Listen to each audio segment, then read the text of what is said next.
Oh, hello. Welcome to the 2013 Hundie Challenge. Today we're going to be discussing Euripides by Jackie Joyner Kersee. Dee doo dee doo doo dee doo doo doo dee doo dee doo doo dee doo dee doo doo dee doo doo doo dee doo dee doo doo. So here it is, the greatest novel in the English language, according to the Modern Library. I knew what I was getting into because I've read Finnegan's Wake already, and I read A Portrait of the Artist as a Young Man already. I don't know if I mentioned this. I probably didn't, actually, because I think my Finnegan's Wake review was just a joke review. When I first started this in January, I came up with the idea in December, but I went to the library in January and I said to myself, let me grab up some of these greats, okay? So when I went to the library for the first time, I said, I'm not going to worry about the numbers, I'm not going to go 100 to 1, that's all exhausting. But I think I specifically said I want to get caught up on Hemingway, Faulkner, and Joyce, who I know are the three greats who I have never had any real exposure to. I guess I read Dubliners, and I think I read A Rose for Emily. But generally speaking, I had no exposure to these novelists. So I went to the library, I went through the books, and I was going through, I was like, oh, here's Joyce. Let's get a Joyce book to start off with. He's the greatest, right? And I saw Ulysses on the shelf, and I said, you know what? Ulysses has a reputation for being hard. I think I will grab another one and ease myself into Joyce. So I grabbed Finnegan's Wake, which, as it turns out, is the hardest novel in the English language. And I endured it, and I'm proud of myself for doing so. And if any of you have ever actually gone through and read Finnegan's Wake, I tip my hat to you, and you are the only ones who can possibly understand what it's like. I was proud of conquering Finnegan's Wake. It's compared to scaling Everest. It's like, scaling Everest, in the literary world. And I certainly appreciated that Joyce pulled zero punches. He made it as dense and impenetrable as could be and has yet to be replicated. So in a way, while I was tearing what little hair I have out, I was proud of myself for doing so. I got to Ulysses, and I was right. It did lie somewhere between Portrait of the Artist as a Young Man, which was very much although good and although, clearly indicative of genius and all that good stuff, it was just a normal novel with a plot and characters and time frame. And Finnegan's Wake, which was, an insane experiment of 17 years of trying to write the densest prose possible with multiple puns on every line, etc., etc. So yes, Ulysses fell between those two extremes. There were characters.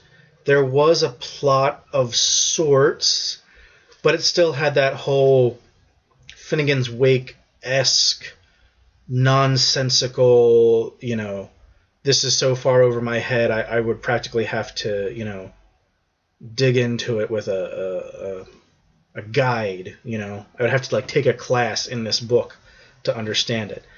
I'm just going to be frank with you, I don't like the idea of having to have a guide to understand a book. I'm not saying I'm an ignorant reader, I'm not saying I leave, words I don't know, I look them up, events I don't know, I can also look them up, and, I try to make myself an educated reader.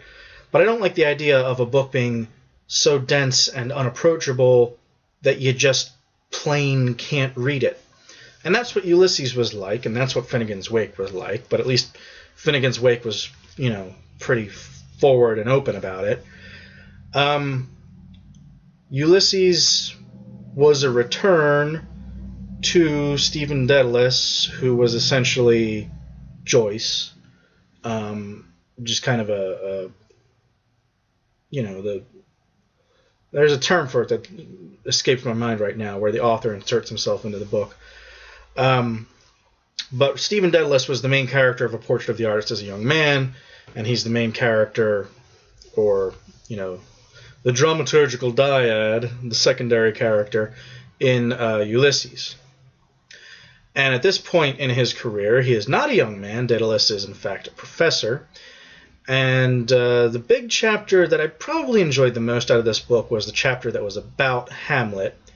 And it was written in that nonsensical Joycean style, but I sort of understood what he was doing with that chapter, which was making fun of academia and the sort of pompous style and the sort of attempts to find, the wildest profundities and the most mundane things.